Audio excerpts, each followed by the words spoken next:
Հավատքի բանկի գրքույկը, Չարլզ Սպերջեն, օր փետրվարի 23։ Եթե կենաք ինձանում և իմ խոսքերը ձեզանում կենան,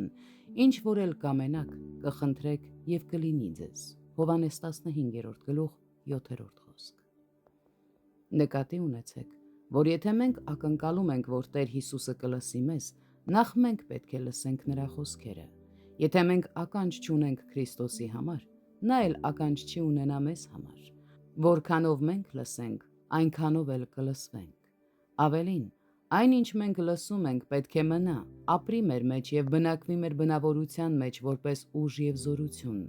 Մենք պետք է ընդունենք Տեր Հիսուսի սովորեցրած ճշմարտությունները, նրա տված պատվիրանները և նրա հոգու մղումները մեր մեջ։ Հակառակ դեպքում մենք կարողություն չենք ունենա շնորհի գահի առաջ։ Եթե մենք ընդունենք մեր Տիրոջ խոսքերը և թույլ տանք, որ նրանք մնան մեր մեջ, ապա այն անսահման արտոնությունների դաշտ կբացի մեզ համար։